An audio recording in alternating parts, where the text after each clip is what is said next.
오늘 하려는 거의 큰 맥락은 두 가지입니다. 하나는 추천 시스템이고요. 하나는 강화 학습이에요. 추천 시스템은 지금 아마 여러분들하고 관련이 있을지 모르겠지만 컴퓨터공학과나 이런 거 전공하신 분들은 지금 유명한 IT 업체들의 이제 데이터 사이언티스트로 들어가게 되면은 제일 많이 하시게 되는 일이기도 하고요. 그래서 추천 시스템 쪽은 워낙 발전도 빠르게 하고 있고 관심들이 많은 분야라서 그냥 한번 저도 자세히 모르지만 한번 훑고 지나가는 용도고, 강화학습은 알파고 때문에 굉장히 유명해지긴 했는데 원래 제조나 이런 쪽에서 많이 활성화될 줄 알았는데 생각보다 활성화는 잘 안 됐고, 오히려 뭐 바이오라든가 제약이라든가 이런 쪽에서 훨씬 더 많이 쓰이고 있다고 합니다. 단백질 폴딩이라든가 이런 것도 다 강화학습이었는데, 근데 너무 전문적인 분야고요. 그 다음에 굉장히 제한된 어떤 공간 안에서만, 제약 조건이 굉장히 강한 장소에서만 작동을 하는 알고리즘이다 보니까는 우리가 되게 쉽게 마주하기는 좀 어려운 영역입니다. 네. 그래서 오늘은 추천 시스템부터 좀 들여다볼게요. 네. 원래 제일 많이 쓰던 거는 이거 되게 오래된 알고리즘이에요. 제가 학교 다닐 때도 이런 알고리즘들이 있어요. 경영과학이라고 해가지고 거기서 장바구니 규칙 막 이런 것들 얘기했었습니다. 그래서 연관 규칙이라고 해서 어떤 제품을 어떻게 MD라고 하죠. 어떻게 머천다이징 해낼 거냐, 어떤 제품들을 내가 추천을 할 거냐에 대해서 옛날 쇼핑몰 마트 때부터 굉장히 많은 알고리즘들을 연구를 했어요. 그래서 거기서 제일 많이 연구했던 자료가 뭐였냐면은 실제 이제 영수증입니다. 영수증에 보면은 한 사람이 어떤 제품들을 샀는지 그 영수증이 있어요. 옛날에는 이제 CRM이라는 그 커스터머 관리를 데이터베이스로 막 운영하던 게 아니다 보니까 실제로는 이 포스 시스템에 이렇게 찍혀 있는 어떤 제품을 한 사람이 뭐뭐뭐를 몇 개씩 샀구나 정도가 가장 로우단 데이터였어요. 그래서 그 데이터에서 어떤 관계를 한번 추출해 보자라고 시작된 게 연관 규칙입니다. 그래서 연관 규칙은 생각보다 되게 단순한데 이상한 용어들이 섞여 있어서 나를 좀 혼란스럽게 하긴 해요. 실은 저도 어릴 때 공부했던 거라 어, 강의안을 보면서 잘 기억이 안 나더라고요. 잘 기억이 안 나는데, 네. 그래서 뭐 근데 자세히 들여다보면은 별로 그렇게 어려운 얘기들은 아닙니다. 기본적으로 이제 A 고객, B 고객, C 고객이라고 나와 있긴 했지만 실제로 옛날에는 이게 한 명의 그 계산 영수증이라고 보시면 돼요. 계산 영수증당 이제 과자, 맥주, 우유, 커피, 치즈, 라면이 몇 개씩 구매가 됐는지, 실은 0일로만 표시되어 있으니까 구매됐는지 안 됐는지 이렇게 돼 있는 데이터 셋을 가지고 우리가 분석을 하는 게 연관규칙 분석이에요. 그래서 여기서 제일 많이 쓰는 게 이제 지지도라는 표현이 있고 신뢰도라는 표현이 있고 향상도라는 표현이 있어요. 어지러워요 이미. 근데 지지도는 뭐냐면은 그냥 여기 숫자 보시면은 실은 오른쪽 거 보시면은 그냥 A라는 과자 있죠. 과자를 전체 구매하신 사람 중에 과자 몇 명이 구매했지? 이게 끝입니다. 그럼 모든 사람들이 100명 있으면 100명 중에 과자는 한 8명이 구매해 갔구나. 이러면 이제 0.08이 되는 거죠. 8%가 되는 거예요. 간단하죠. 근데 이 지지도라는 거를 이제 여러 제품을 섞어서 지지도 계산도 같이 합니다. 그래서 원래 이 모델 자체가 내가 하나의 제품을 얼마나 팔았지라는 거를 알고 싶은 게 아니라 내가 이 제품과 이 제품을 같이 사는 사람이 누구지? 라는 걸 알고 싶은 거거든요. 그래서 이제 지지도라는 건 보통 이제 교집합 형태로 많이 계산을 하게 돼요. 근데 생각해 보시면 상품이, 마트에 상품이 얼마나 있겠어요? 어마무지하게 많잖아요. 저희가 알기로도 뭐 롯데마트 이런 데도 보통 3만 개 이상의 제품 데이터들이 막 있는 걸로 알고 있어요. 제품 데이터만 하더라도 너무너무 많아요. 뭐 하나로마트 이런 데는 예전에 들어가서 봤을 때 감자가 3개 하나, 4개 하나, 5개 하나, 그 5개, 김씨네 5개 하나, 이씨네 5개 하나 다 다른 코드예요. 그러면 이제 그게 엄청나게 분석하기가 어려워지거든요. 그러다 보니까 제품이 많아지면 많아질수록 이 연관 규칙을 계산하기 굉장히 어려워집니다. 이제 뒤에 두 번째는 이제 신뢰도라는 부분이 있는데, 신뢰도는 전체 사용자 중에 이 제품을 산 사람이 아니라 과자 산 사람 중에 맥주는 몇 명이 샀을까? 이거를 보는 거예요. 그래서 A라는 제품을 산 사람 중에서 A랑 B를 동시에 산 사람이 몇 명일까? 그랬을 때 결국엔 이 신뢰도라는 거는 내가 A 제품을 산 사람한테 B를 프로모션 해도 되겠다라는 생각으로 접근을 하게 되는 거고요.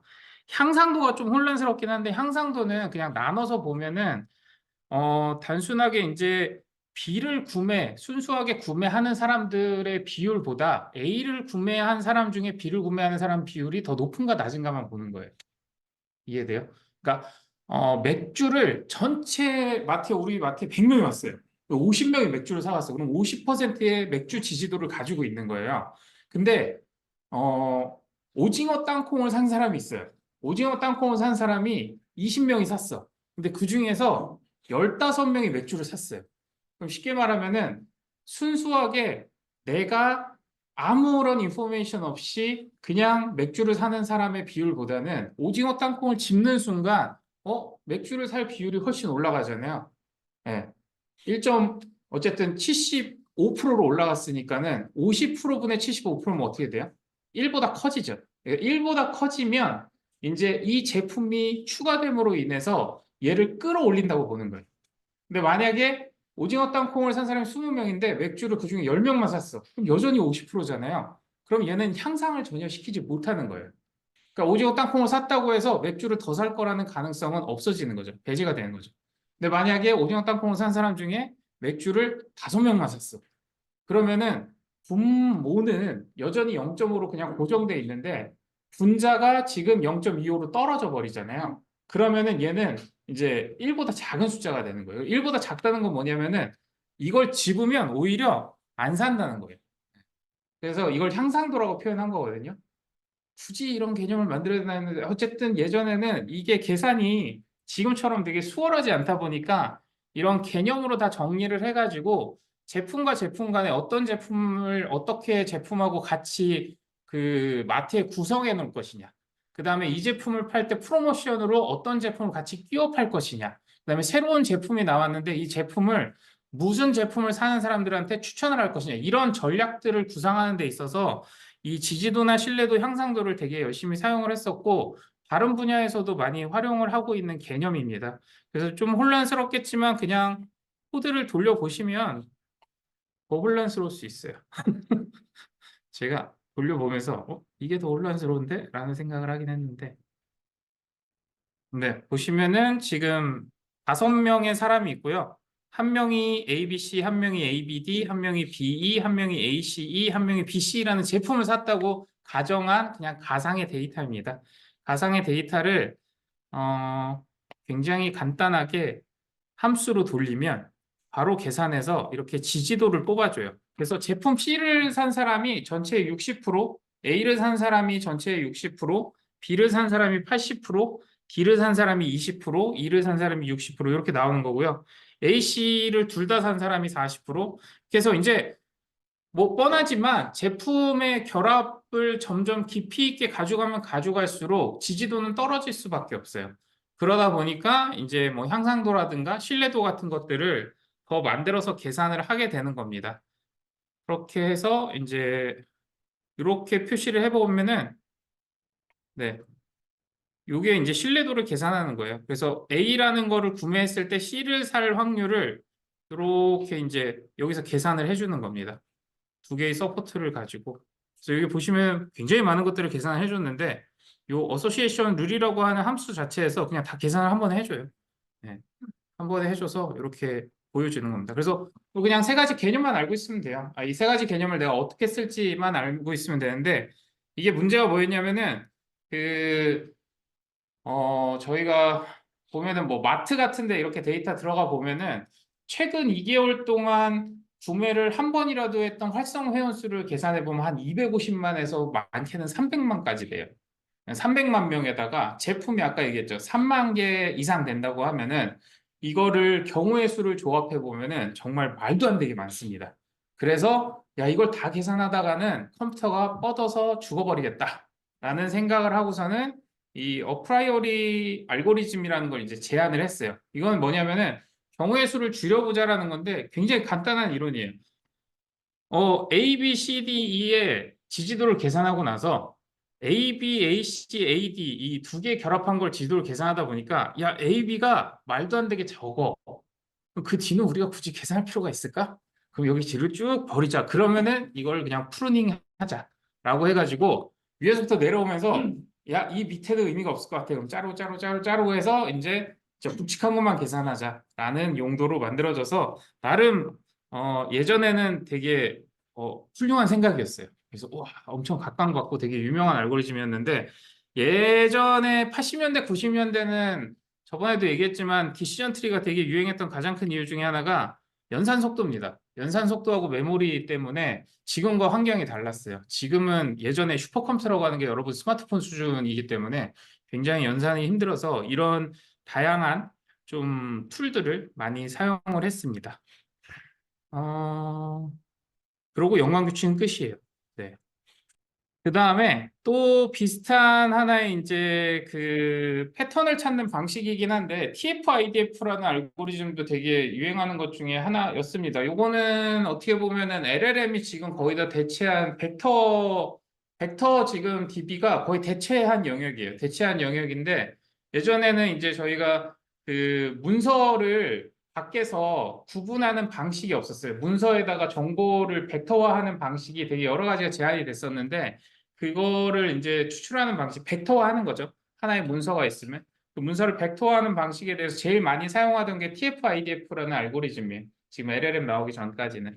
그래서 이거는 뭐냐면은 그 책이 한 권 딱 있으면은 그 책을 한 장씩 한 장씩 한 장씩 한 장씩 개별 데이터로 바꿔버립니다. 개별 데이터로 바꾸고 자 그러면 이 한 장을 표시할 좋을 방법이 없을까라고 했을 때 이제 TF라는 걸 쓰는 거예요. 그래서 그 문서 안에 어떤 단어들이 몇 번 등장하는지를 쭉 리스트업을 합니다.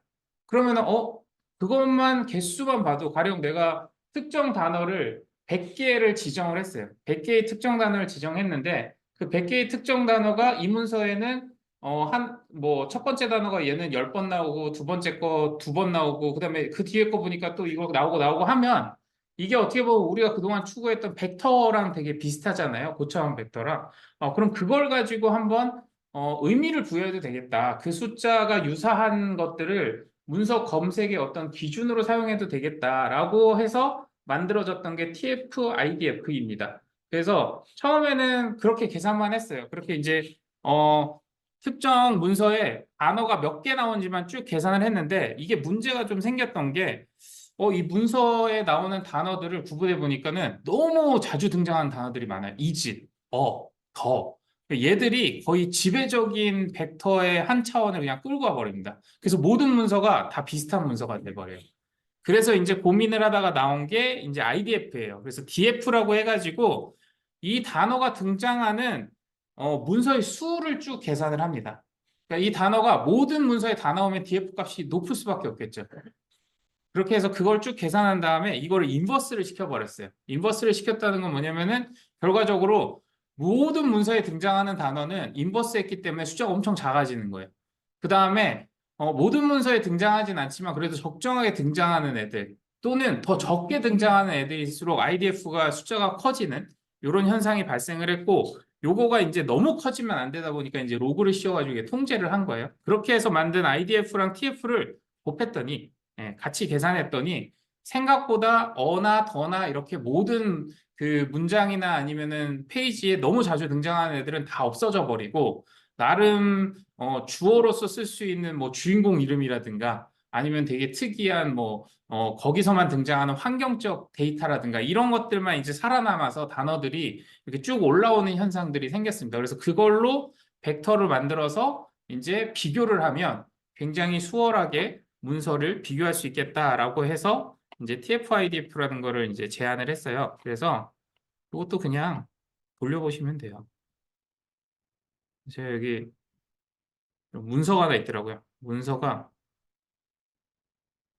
앨리스의 이상한 나라의 모험이래요. 영어로 되어 있는데 요거를 이제 문장 단위로 잘라가지고 데이터베이스화를 하고 그 다음에 IDF를 먼저 구해서 중요도가 너무 낮은 애들은 싹 다 제거하고 중요도가 좀 있는 단어들만 최상위 남겨가지고 만든 데이터셋이 요거예요.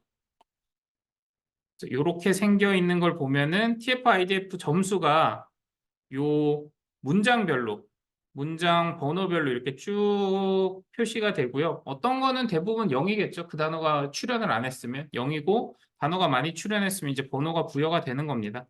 그렇게 해서 이제 기본적으로 제일 많이 하는 거는 내가 제시한 문장하고 가장 유사한 문장을 찾아주세요 라고 하면은 이제 얘가 유사도 계산을 하는 거예요. 이때 계산하려고 할 때 유사도를 뭘로 계산하느냐가 그것 때문에 이 장표를 넣어놓은 건데 요 유사도를 뭘로 계산하느냐가 이제 벡터니까 유클리디안 디스턴스를 계산하게 되면은 이제 거리상으로 비슷한 애들 그다음에 이제 코사인 유사도를 계산하게 되면은 벡터 방향성하고 거리까지 비슷한 애들 그다음에 피어슨 유사도는 이제 상관계수 같은 거예요. 상관계수가 유사한 애들을 가져와서 피어슨 유사도 같은 경우에는 벡터를 구성하는 개별 값들의 전체적으로 방향성이 다 같아야 돼요. 그래야지 피어슨 유사도가 높아집니다. 그래서 그렇게 계산하는 방식을 통해서 이렇게 이제 내가 제시한 문장하고 유사도가 높은 문장들을 이렇게 출력하게끔 이렇게 구성을 할 수가 있어요. 구성을 할 수가 있는데 뭐 이게 지금 뭐 되게 작은 글이고 되게 작은 데이터다 보니까는 뭐 그렇게 임팩트 있어 보이진 않지만 이게 진짜 대용량의 엄청난 문서 데이터에서 사용하게 되면은 여러분들이 인덱싱이라든가 이런 거 관리하는데 되게 중요한 역할을 합니다. 근데 지금은 이거 이제 안 쓰게 됐어요. LLM 때문에 LLM에다가 이제 책 한 권씩 집어넣으면은 알아서 어텐션 다 달아가지고 벡터로 다 꺼내줍니다. 그래서 벡터만 관리하면 되는 시대가 오긴 했는데 예전에는 이제 이런 방식들을 많이 사용을 했어요.